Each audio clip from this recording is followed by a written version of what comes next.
Thanks for joining us on Sky News tonight, Ribal. Very difficult to get proper reports in and out of Daraa. Reporters are being stopped from going in to verify what's happening. What are you hearing from your supporters on the ground? Yes, actually, first, let me say that the international community is extremely concerned by the use of violence against those peaceful demonstrators, and they have asked on the Syrian regime for restraint. We've covered that. The Foreign Office has said that. You're absolutely right. But what are your people in Daraa saying about what's happening there right now? I mean, everybody is shocked in Syria that why is the regime using violence against those demonstrators who are, who have been demonstrating peacefully. They have not used, any weapons. They have not, used any violence against the regime. So that's their legitimate right. And the regime has to respect the legitimate right of association and of expression. What are people saying on the internet then about what they're hearing about what's happening within Daraa? Actually, even if they're not letting those reporters in, there's a lot of, there are pages on Facebook and on YouTube that shows what's been happening in Syria, and people are using those things every moment. We are able to watch those videos in every moment. And what do you see?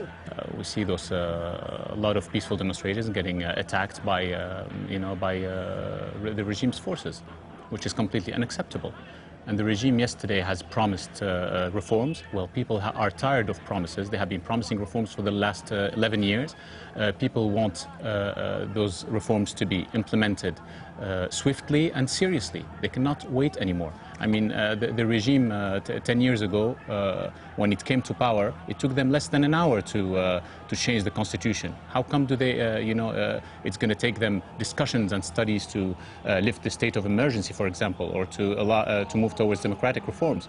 That's been in place since 1963, hasn't it, that yes, state of emergency? And as you say, the Syrian government yesterday saying it would consider political reforms, also saying it would put on trial those suspected of killing protesters in Daraa. But people not believing those promises. And in addition to that, this this barrier of fear, if you like, about raising your voice and talking for the first time. Some commentators saying now that barrier of fear has broken in Syria. Yes, I mean, as you know, Syria is one of the strongest country. I mean, that's controlled by the secret services and the police and the military, and everything has changed today.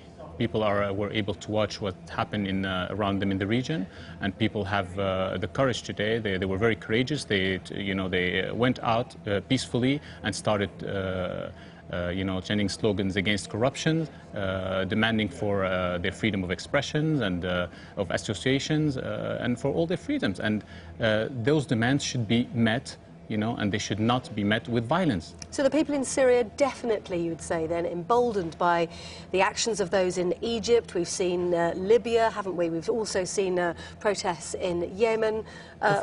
All around the Middle East now, people starting to voice their demands for democracy and rights, civil rights. You think the people of Syria have seen that and have reacted to it? Of course, Paula, we saw this happening, and I've been calling for many years now on the regime to move towards a peaceful transitional change, and they have not listened. And people's patience is running thin, People cannot stand this anymore. They're telling the regime today they have two choices. It's either they implement those reforms right away, immediately, or they're going to be overthrown. Ribal al-Assad, thank you very much for coming and talking to us at Sky. Thank you. Thank you very much.